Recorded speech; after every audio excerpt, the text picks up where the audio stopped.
Good evening, everyone. My name is Karen Williams, and I am doing the reading interaction on the Global Good News Mission in a New Context, Chapter 4, Global and Local, a Critical View of Mission Models. A summary of this chapter was in chapter 4, the author states that our mission, whether it is global or local, comes through the visions and motivations of individuals. The word global was first incorporated by the United Methodist Church. However, Western globalization, this word and the language that defines it has caused concerns for two-thirds world. These concerns come from the historical accounts of Western missionaries evaluating other cultures through their lens and invoking their religious customs and practices on them. And to have a clear understanding of this viewpoint, the author critically examined mission models, starting with the Columbus Enterprise, then the colonial colonization, and the holistic mission. The most significant lessons that I deemed from reading this chapter was the first one was the Columbus Enterprise model, and it had four motivations. The first was the propagation of the Christian religion. Next was the expansion of the Roman Catholic Church, and then the salvation of souls. Lastly, it was the civilization of the barbarians, which at that time the Indians were basically called the barbarians. This has been a rationale for centuries for the Catholic Church, but nevertheless, it was also a model of mission that the Protestants also adopted as well. And this is evident by the planting of Christian churches in Africa, Asia, and in Latin America. And for an example, in the recent years, the United Methodist Church has grown leaps and bounds in Africa as well as in Latin America. In addition, the motivation of saving souls and the church growth was and still is the primary focus of evangelicals. And unfortunately, other cultures or souls were not considered saved unless they adopted their theology. That is what Columbus and the others did to the Indians. Indians were considered uncivilized and needed direction from Columbus and the other missionaries. This first model is about conquest of people and land to promote conversion. The conquest was justified by a just war or the Crusades in the Middle Ages. And they were endorsed by the Pope. This included the physical and cultural violence, which was really what we considered as the beginning or the first real genocide of genocide in human history. This historical fact has influenced the decision of several Indian and African Americans to have a movement that they started in 1992 to declare they will no longer celebrate Columbus Day, and in fact, I believe it's called Indigenous Day.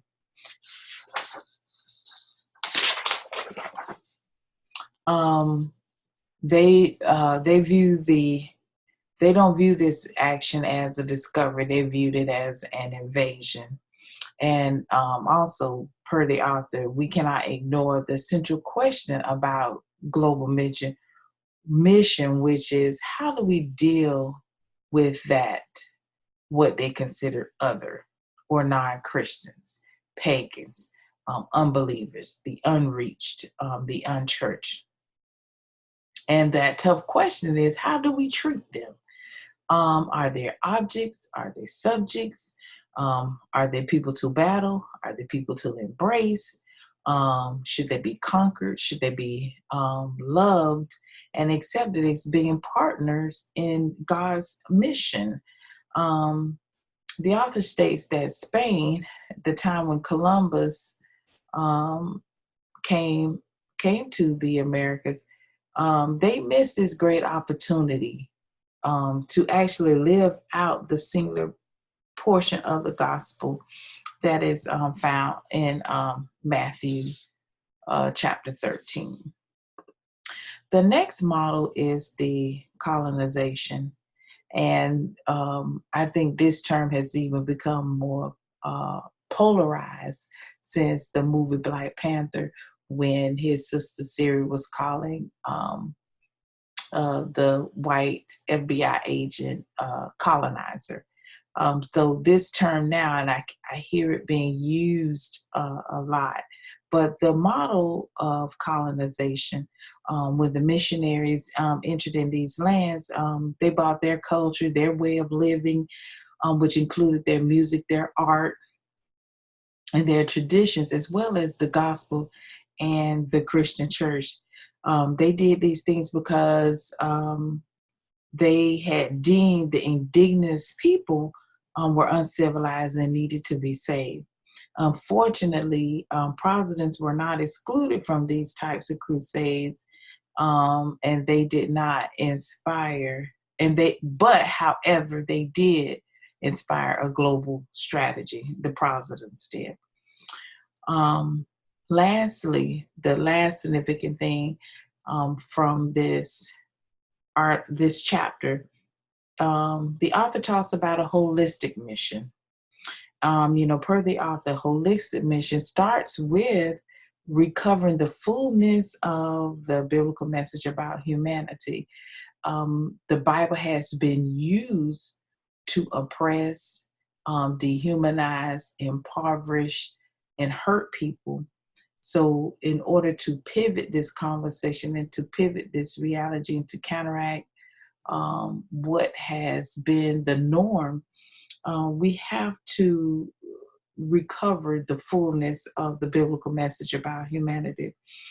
And that first starts with creation, with the land, with what we have done with the land. We have to address what we are doing to the land. We have to address global warming. We have to, because if we do not have land,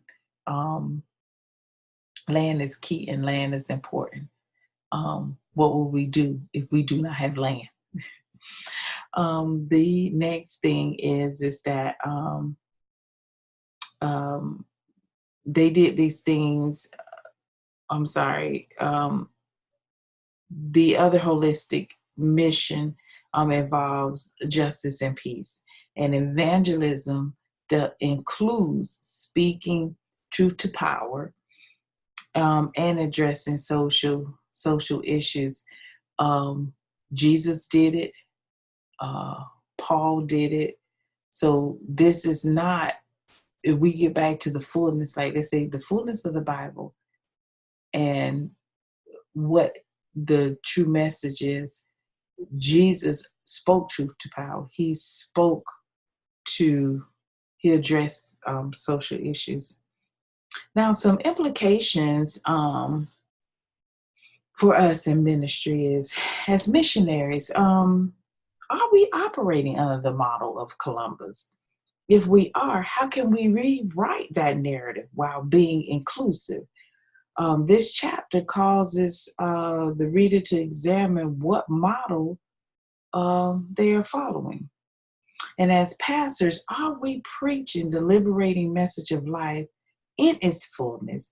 And are we clinging to the man-made prosperity gospels? Are we looking to dominate others with our message? And are we continuing to dehumanize people? This text has caused and has highlighted the history of mission models and how it has impacted society. It helped to break it down and to put it into, to critically look at these different models and how they have impacted mission, um, this article really causes us to pause and to think and to really take a critical look at what mission model that we are following. And it causes us to pause and examine, are we truly preaching and teaching a liberated message that is equally global and all encompassing? I look forward to your responses. Have a wonderful evening.